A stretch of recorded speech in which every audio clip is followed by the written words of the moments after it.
힘들고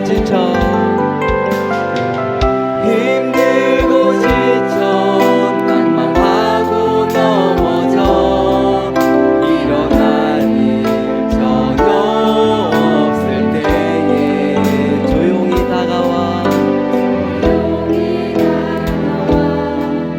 손 잡아주시며 나에게 말씀하시네.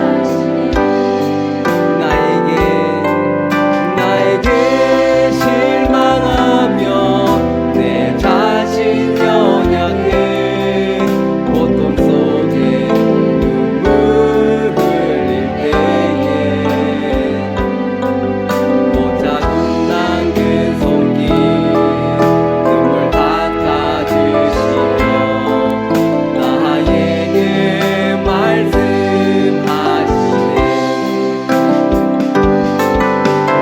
너는 내 아들이라 오늘날 내가 너를 놔도다. 너는 내 아들이라 나의 사랑하는 내 아들이라. 너는 내 아들이라. 너는 내 아들이라. 오늘날 내가 너를 놔도다. 너는 내 아들이라.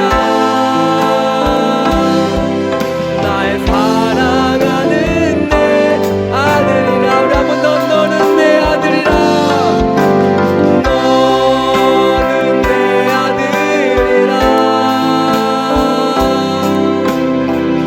오늘날 내가 너를 놔도다.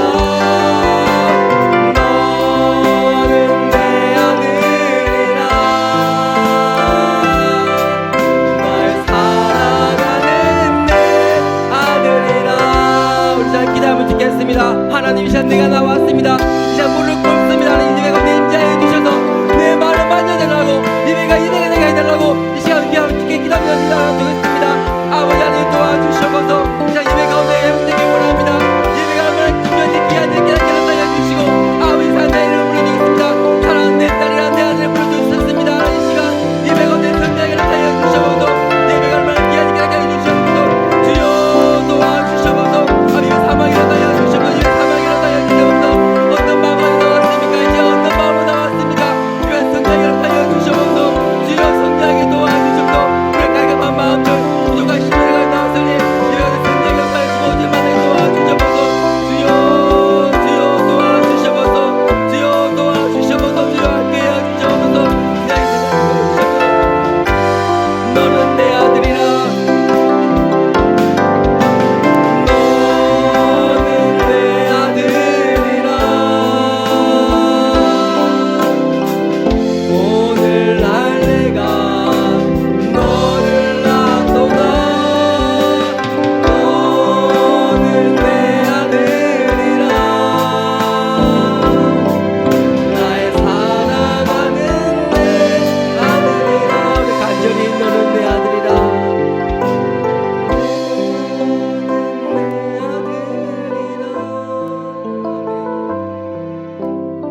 숲속이나 숲속이나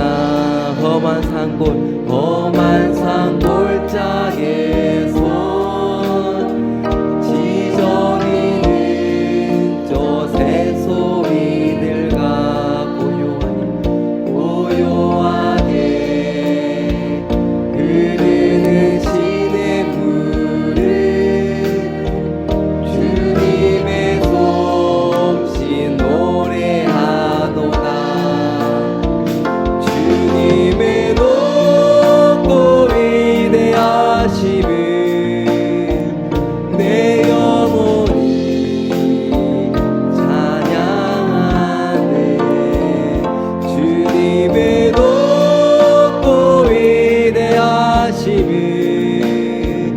내 영혼이 찬양하네. 주 하나님 독생자 주 하나님 독생자 아낌없이 우리를 위해 보내주셨네. 십자가에 피 흘려 죽으신 주 내 모든 죄를 대속하셨네. 아멘. 주님의 높고 위대하심을 내 영혼이 찬양하네. 주님의 높고 위대하심을 내 영혼이 찬양하네. 주 예수 세상에 다시 올 때 저 천국으로 날 인도하는 나 겸손히 엎드려 경배하며 영원히 주를 찬양하리라. 한 번 더 내 주 예수 세상에 다시 올 때 저 천국으로 날 인도하네. 나 겸손히 엎드려 경배하며 영원히 주를 찬양하리라. 주님의 높고 위대하심을 내 영혼이 찬양하네. 주님의 높고 위대하심을 내 영혼이 찬양하. 주님의 높고 위대하심을 주님의 높고 위대하심을 내 영혼이 찬양하네.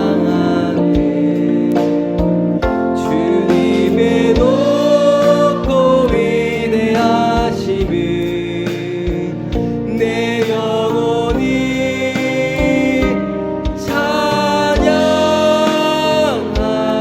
찬양하네. 우리 시간에 기도하면 좋겠습니다. 하나 한번 따라합니다. 하나님을 감동케 하라. 한번 다시 하나님을 감동케 하라. 여러분 세상을 바라보고 감동받으신 적이 있으십니까? 최근에 주변을 이렇게 보시다가 코끝이 찡해지는 감동스러운 일이 있으셨습니까?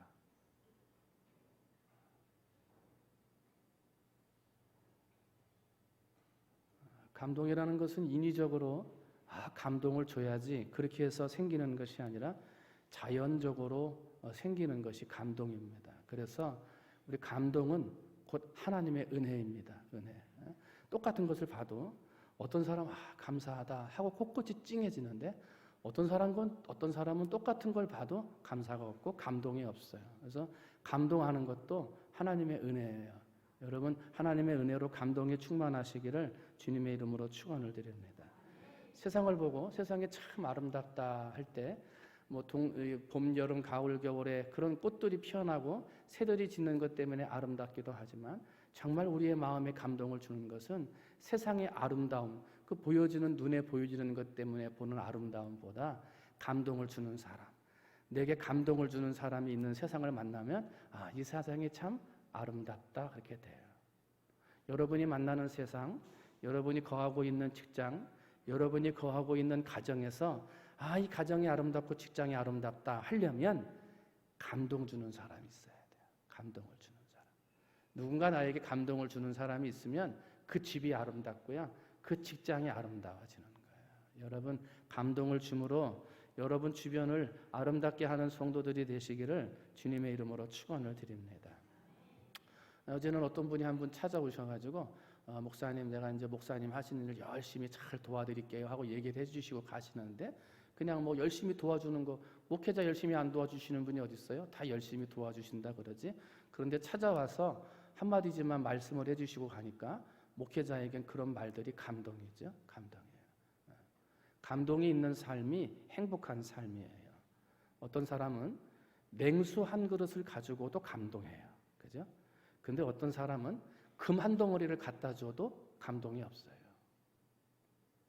금 한 덩어리를 받았는데도 감동이 없어요. 감동은 누가 주시는 거라고요? 하나님이 주시는 거예요.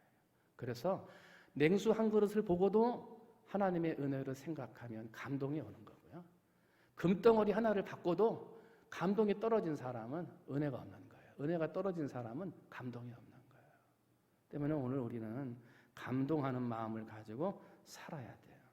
예수님이 평소에 두 가지를 가지고 놀라셨는데 당연히 믿음을 가지고 하나님을 기쁘게 하고 하나님 앞에 감동을 주어야 할 선택받은 이스라엘 백성들이 감동을 주지도 못하고 기쁨이 되지도 못하고 하나님을 믿지도 못하는 모습 때문에 어찌 이들이 선택받은 백성인가 하고 놀라셨고 또 놀란 것은 정말 버림받은 백성들 하나님을 믿을 수 없다고 생각했던 이방인들 중에 하나님을 믿는 사람들이 나오고 기쁨이 되는 사람들이 나오고 하나님을 감동시키는 사람들이 나오는 걸 보고 선택받지도 않은 이 백성들이 어떻게 나를 믿으며 어떻게 나에게 기쁨과 감동을 주는가 이걸 보면서 놀라셨다는 거예요. 먼저 믿은 성도들 69년의 역사 가운데 하나님의 새 성전을 주셔서 하나님을 믿고 섬기고 있는데 여러분은 선민으로 선택받은 유대인처럼 살고 계십니까? 아니면 예수님이 바라보시고 기뻐하셨던 이방 사람들처럼 살고 계십니까? 먼저 믿었으나 먼저 직분 받았으나 먼저 은혜를 받았으나 기쁨 주고 감동을 줄 줄 알았는데 기쁨도 없고 감동도 없는 사람인지 나중에 믿었으나 아직은 어렸으나 하나님 앞에 기쁨을 주고 감동을 주는 사람인지 나의 모습을 돌아보셔야 되겠습니다. 오늘 본문의 말씀은 백부장 우리가 잘 아는 사람인데 이분이 감동을 주는 사람이었습니다. 그래서 이 백부장이 어떤 감동을 주었는지 그 모습을 오늘 교훈 삼고 나도 백부장과 같은 감동을 주는 사람이 되었으면 좋겠습니다. 첫 번째로 이 백부장은 사람을 이웃을 감동시키는 사람이었습니다. 한번 따라합니다. 이웃에게 감동을 주자. 한번 옆에 사람들하고 같이 한번 인사하시죠. 감동 주며 삽시다. 감동 주며 삽시다. 지금 본문에 보면 백부장의 하인이 병들었다 그래요. 근데 당시 로마 제국에서 하인들의 모습은 인격적인 존재가 아니었습니다. 당시 로마 제국에 기록되어져 있는 책을 들춰보면 농사 짓는 도구가 세 가지가 있다 이렇게 표현이 되어져요.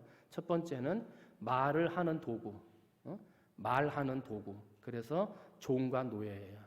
말하는 도구예요, 도구. 얼마나 천대시 받는 거예요. 말이 없는 도구, 말할 수 없는 도구 뭐예요? 가축이에요, 가축. 가축은 말을 할 수 없어요. 근데 도구예요. 세 번째 도구가 있는데 소리 없는 도구예요. 이것은 농기구예요. 이런 수레라든지 쟁기와 같은 농기구들이 말이 없는 소리 없는 도구가 되어지는 거예요. 이게 종과 노예도 그냥 도구로서 쓰임받는 그런 시대였는데 그 다음 절에 기록되어져 있는 것을 보면 더 황당한 말이 기록되어져 있어요. 뭐라 그랬냐면 늙은 노예, 병든 하인은 불필요한 농기구들과 함께 갖다 버려라. 이렇게 돼 있어요. 로마의 책에. 사람을 도구로 본 것도 희한한데 나중에 병들거나 어떻게 나이가 좀 들면 그냥 다른 농기구 갖다 버리듯이 갖다 버리라는 거예요. 그게 이 백부장이 살고 있는 로마 시대 때 하인과 종을 대하는 모습이었어요. 평범한 모습이었어요. 그런데 오늘 본문에 나오는 백부장은 비록 정령군의 장군이고 다스리고 지배할 수 있는 사람이었지만 결코 그렇게 하지 않았다는 거죠. 그래서 이웃들에게 감동을 주었다는 건데요. 이 동일한 이 백부장의 모습을 누가복음 7장에서도 기록을 해놓는데 거기에 보면 보다 더 백부장의 인격의 모습을 설명을 잘 해놓았습니다. 누가복음 7장 2절을 보면 자기 하인을 뭐라 그랬냐면 사랑하는 종 그랬어요. 백부장이 갖다 버리라. 병들고 나이 들었으면 갖다 버려라. 다른 도구처럼 그렇게 말했던 시대에 자기 하인을 어떻게 했어요? 사랑했대요. 그 마음이 달라요. 그죠? 그 마음이. 또 누가복음 7장 5절을 보면 저가 우리 민족을 사랑하고 또한 우리를 위하여 회당을 지었나이다 하고 말하는 말이 기록되어져 있어요. 누가복음 7장에서는 백부장이 직접 예수님에게 나오는 것이 아니라 유대의 장로 몇 사람에게 부탁을 했고 그 장로들이 기꺼이 나와서 예수님한테 간청해서 저 백부장의 소원을 들어달라고 간절히 간청하는 사람들이 되었다는 거예요. 왜냐하면 백부장들은 이 유대 장로들은 백부장에게 감동을 받은 거예요. 감동을. 지배자인데 지배하지 않았어요.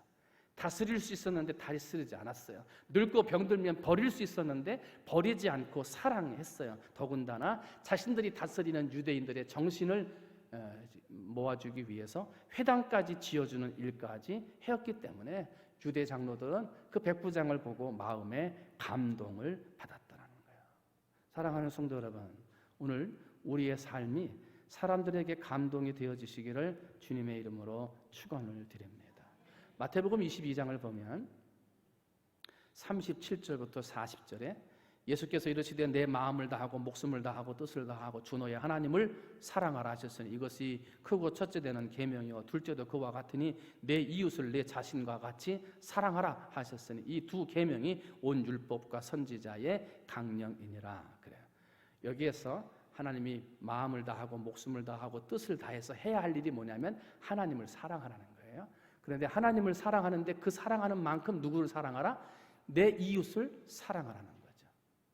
때문에 우리가 믿음으로 살고 신앙으로 살아가면서 하나님 앞에 감동을 주고 사람들에게 은혜를 끼치는 사람이 되기 위하면 그 기초에 무엇이 깔려 있어야 되냐면 사랑이 있어야 돼요. 사랑이 없으면 감동이 없어요. 한번 따라합니다. 사랑이 없으면 감동이 없다. 아무리 잘해줘도 감동이 없어요. 아무리 금덩어리 큰 걸 갖다 줘도 사랑이 없으면 감동이 없어요. 그런데 사랑으로 주면 물 한 그릇에도 감동이 있는 거예요. 때문에 오늘 우리가 사람들에게 감동을 주고 사람들의 마음에 은혜를 끼치기 위해서는 사랑을 아는 사람, 사랑을 실천하는 사람이 되어져야 돼요. 그런데 이 예수 그리스도의 사랑은 무조건적인 사랑이에요. 어떤 사랑이라고요? 무조건적인. 조건을 가리질 않아요. 그 사람이 나이가 많든지 적었든지 부자이든지 가난한 자이든지 가리지를 않아요. 예수님의 사랑은 조건이 없어요. 모든 사람을 동일하게 사랑하시는 게 예수님의 사랑이에요. 때문에 예수님의 사랑을 기초로 한다. 그래서 사람의 마음에 감동을 주기를 원한다면 그 바탕에 뭐가 있어야 된다고요? 사랑이 있어야 돼요. 그런데 그 사랑은 어떤 사람이냐면 무조건적인 사랑이에요. 조건을 보고 저 사람은 사랑하고 안 사랑하고 조건을 보고 지금 사랑하고 나중에 사랑하고 그거는 사랑이 아니라는 거예요. 예수님의 사랑을 아는 사람은 예수님의 참 사랑을 받은 무조건적인 사랑을 받은 사람은 나도 무조건적으로 사랑하고 무조건적인 그 사랑이 사람의 마음에 감동을 준다는 거예요. 우리가 사랑한다 하는데 감동이 없어요. 사랑을 실천한다 하는데 감동이 없어요. 왜 그러냐면 조건적인 사랑이기 때문에 그래. 네가 나를 사랑하니까 사랑하고, 네가 나한테 잘해주니까 나도 잘해주고, 나한테 얘기해주니까 나도 얘기해주고. 이 조건이에요. 여러분, 하나님의 사랑으로 이웃들에게 감동을 주기를 원한다면 사랑을 기초로 하되 그 사랑은 무조건적으로, 조건이 되든지 안 되든지 정말 사랑하셔서 여러분의 그 사랑의 실천이 사람의 마음을 감동시키는 성도들이 되시기를 주님의 이름으로 축원을 드립니다. 두 번째로, 이 백부장은 이웃을 감동시키는 사람이었고요. 두 번째는 예수님을 감동시킨 사람이었어요. 이렇게 점령군의 백부장으로 왔지만 점령군으로서의 행사를 행하지 아니하고 그 늙고 병든 종이나 하인은 다른 농기구와 함께 갖다 버려라, 그렇게 했는데 갖다 버리지 않고 사랑하는 종으로 만들어서 그를 붙들어주고 긍휼히 여기는 모습을 보니까 예수님의 마음이 참 감사했어요. 참 귀하게 보였어요. 그래서 예수님이 이렇게 말씀하세요. 내가 가서 고쳐주리라. 원래 병든 자를 바라보시면 다 치료하고 나아가시는 예수님인데 이 백부장의 모습이 너무나 귀한 거예요. 그래서 예수님이 기꺼이 그럼 내가 가서 고쳐주리라 하고 얘기했어요. 예수님이 가서 고쳐준다 그러면 일반적으로 어떻게 합니까? 예, 그럼 제가 앞장서 가겠습니다. 아, 우리 집은 이쪽입니다. 이렇게 모시고 가는 게 일반적이잖아요. 그런데 백부장은 그렇게 하지 않았어요. 다른 사람과 달랐어요. 놀라운 행동을 보여주었어요. 뭐라 그래요? 우리 집에 올 필요가 없다는 거예요. 내 위에 상관이 있고 내 위에 밑에 부하가 있는데 내 위에 상관이 오라 그러면 오고 가라 그러면 가고 내 밑에 있는 부하도 내가 하라 그러면 하고 하지 말라 그러면 안 하는데 하물며 당신 같은, 성경에 표현되어 있지는 않습니다만 하나님의 아들, 무조건적인 사랑을 베푸시는 예수님께서 우리 집에 오실 필요까지 없습니다. 그저 뭐만 하옵소서? 말씀만 하옵소서. 말씀만. 대단한 믿음이에요. 그 믿음을 보고 예수님이 놀라셨어요. 그리고 하시는 말씀이 10절 말씀에 내가 진실로 너희에게 이르노니 이스라엘 중 아무에게서도 이만한 믿음을 만나보지 못했노라 하시고 칭찬하셨어요. 이만한 믿음을 만나보지 못했다. 이만한 믿음을 만나보지 못했다. 이 말은 뭐예요?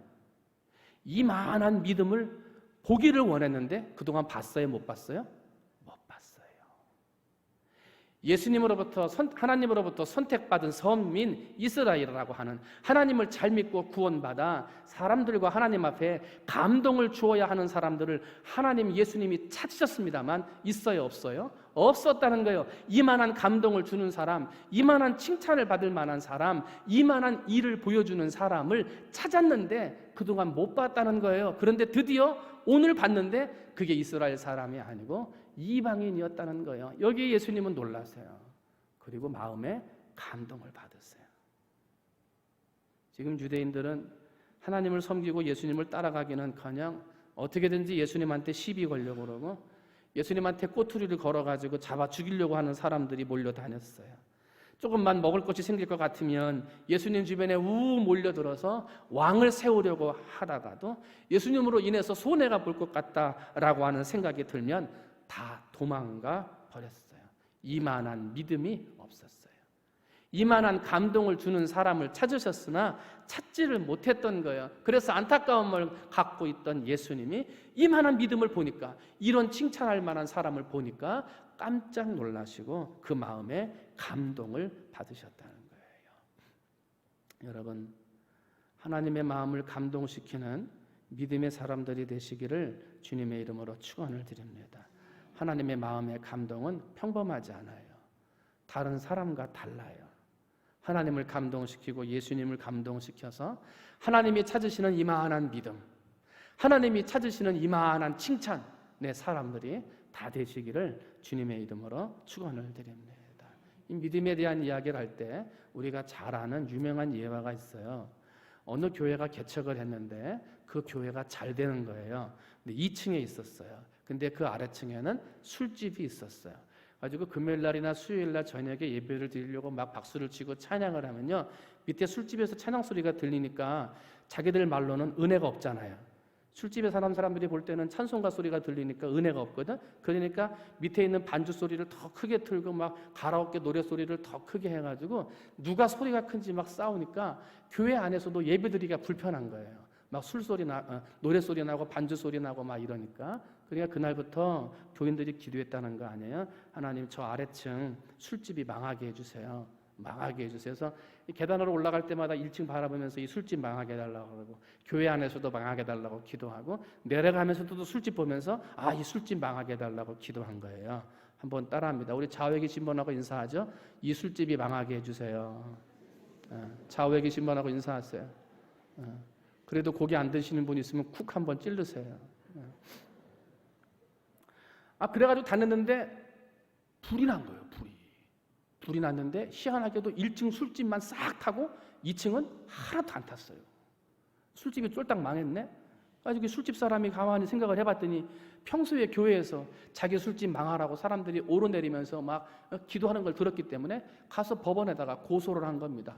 우리 술집이 망한 것은 교회 사람들이 기도했기 때문에 불이 나서 망했으니까 손해배상을 좀 해주세요 하고 손해배상 청구 소송을 냈다는 거예요. 그래서 법원에서 고소가 들어갔으니까 거기에 있는 담당 목사님과 대표 장로님을 불렀어요. 그리고 말을 합니다.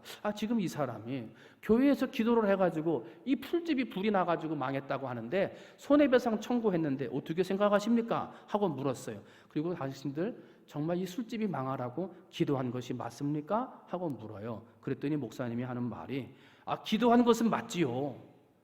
근데 기도한다고 진짜 불이 납니까? 기도한다고 진짜 불이 나겠어요? 그랬어요. 그러니까 재판관이 판결을 내려요. 그러면서 손해배상은 청구할 수 없다. 그런데 목사보다 술집 주인이 믿음이 더 좋다. 그렇게 판가름을 내렸다는 거예요.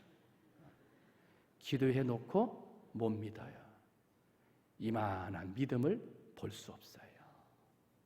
하나님은 그 믿음을 찾는데 그런 사람이 없다는 거예요. 사도행전 12장을 보면 비슷한 이야기가 나와요. 헤롯 왕이 야고보를 죽이고 그 다음에 베드로도 잡았어요. 베드로가 잡혔다는 이야기를 듣고 사람들이 교회에 모여서 기도하기 시작을 해요. 그때 하나님께서 감옥에 갇혀있는 베드로를 천사들을 통해서 구원해 주셨어요. 그때 요한의 어머니 마리아의 집에서 사람들이 모여서 베드로를 위해서 기도하고 있어요. 그때 누가 문을 두드리는 거예요. 그때 여자아이, 그 하인 로데라고 하는 아이가 문을 열어주러 갔다가 누구세요? 했는데 밖에서 들려오는 목소리가 누구 목소리예요?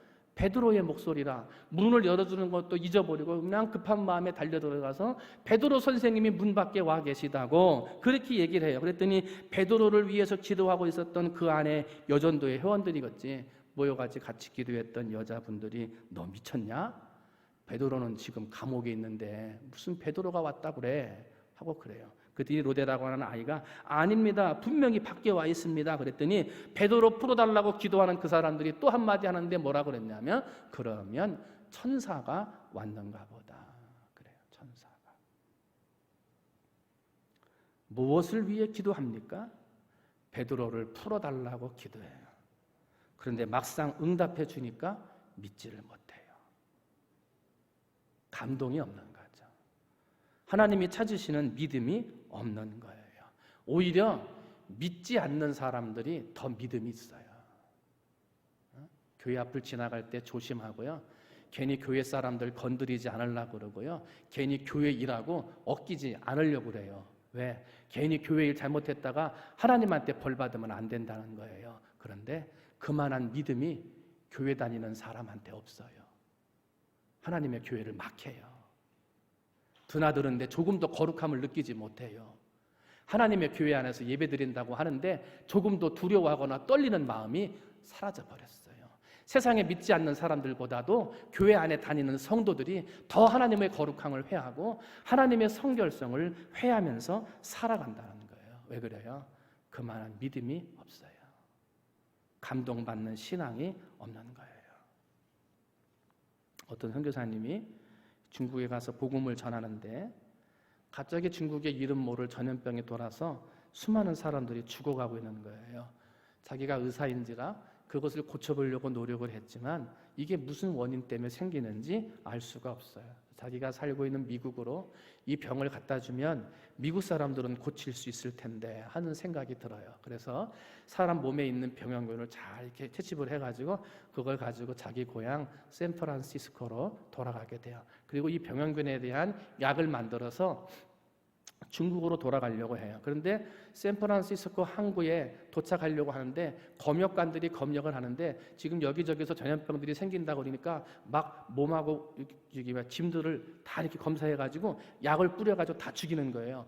저 약을 뿌리게 되면 자기가 가지고 있는 병원균이 죽는 거예요. 그러니까 이 사람이 가만히 생각하다가 어떻게 했냐면 그 병원균을 마셔버렸어요. 그리고 병을 버려버렸어요. 그리고 쬐었어요. 자기 몸에 들어갔으면 괜찮았죠. 근데 배를 타고 내리고 항구를 걸어가는 지 얼마 되지 않아서 몸에 이상이 오는 걸 느끼기 시작해요. 그리고 급히 큰 병원으로 달려가요. 그리고 거기에서 이렇게 말을 하죠. 나는 중국에서 번지고 있는 전염병에 감염됐습니다. 빨리 이 병원균을 뽑아서 백신을 만들어가지고 나보다도 먼저 누구를 살려주세요? 중국 사람들을 살려주세요. 왜요? 감동이죠. 그런 감동이 하나님이 감동하는 거예요.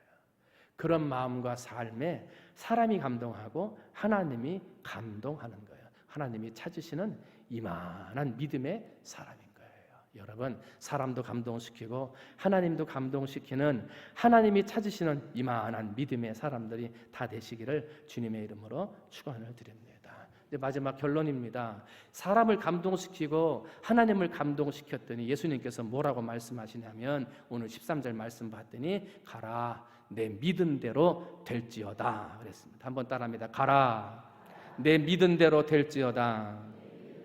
여러분 혹시라도 하나님 앞에 기도하면서 바라고 소원하는 기도의 제목들이 있습니까? 여러분이 기도하는 그 기도가 믿은 대로 될 줄 믿습니다. 여러분이 앞으로 장래일도 가지고 하나님 앞에 소원하는 장래일들이 있습니까? 미래의 계획들이 있습니까? 여러분이 믿음을 가지고 감동을 주어 하나님 앞에 기도한다면 여러분의 미래와 장래일들이 믿은 대로 될 줄 믿습니다. 그런 믿음이 여러분에게 있어지시기를 주님의 이름으로 축원을 드립니다.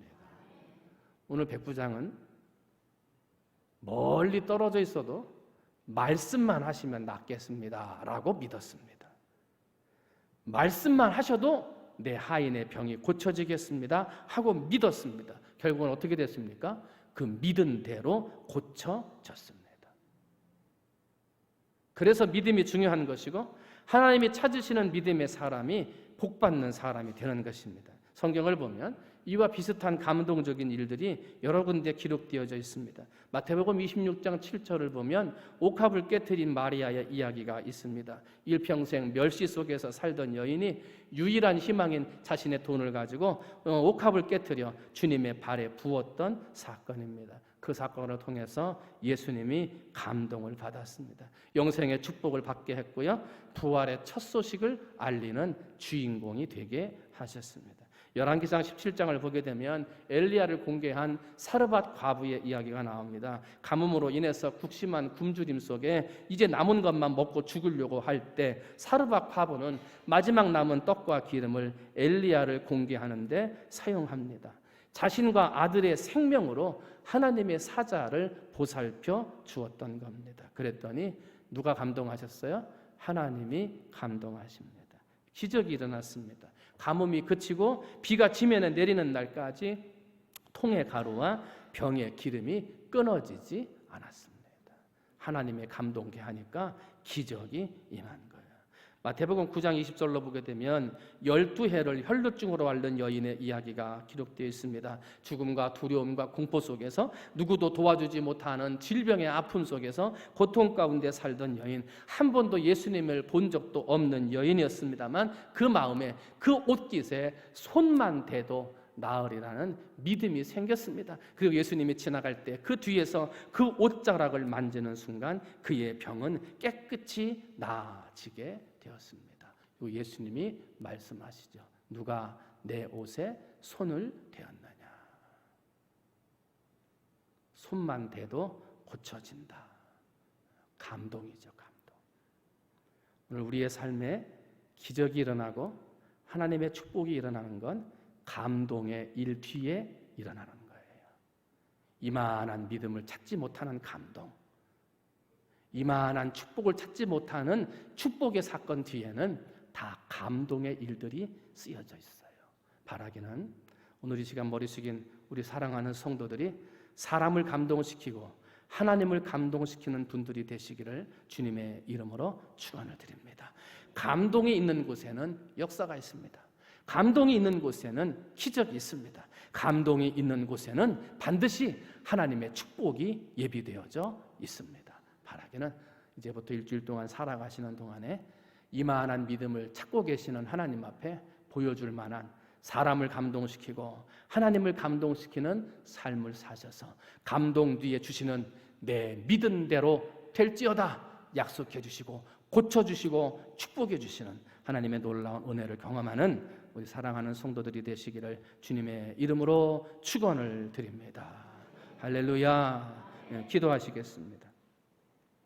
이 시간 함께 기도하기를 원합니다. 우리 피아노 반주에 맞춰서 하나님, 내가 감동을 주는 사람 되게 해달라고 예수님이 찾으시는 이만한 사람, 이만한 믿음의 사람, 이만한 감동의 사람 내가 되게 해달라고. 하나님, 그래서 이웃을 감동시키고 하나님을 감동시키는 그런 사람 되게 해달라고 우리 한 목소리로 함께 기도하시겠습니다. 기도합니다. 사랑의 하나님, 감사합니다. 오늘 우리의 삶이 감동이 되어지기를 원합니다. 하나님이 찾으시는 감동의 사람, 하나님이 복 주시는 감동의 사람이 되어지기를 원합니다.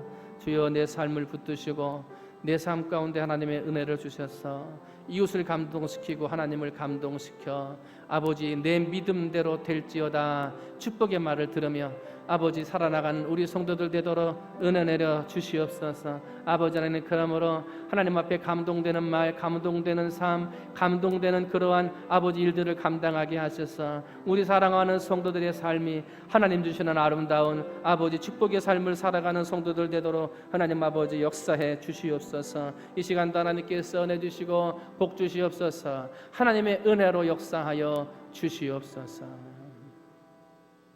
하나님, 감사합니다. 냉수 한 그릇으로도 감동하지만 어떤 때는 금덩어리 하나라도 감동이 되지 않을 때가 있습니다.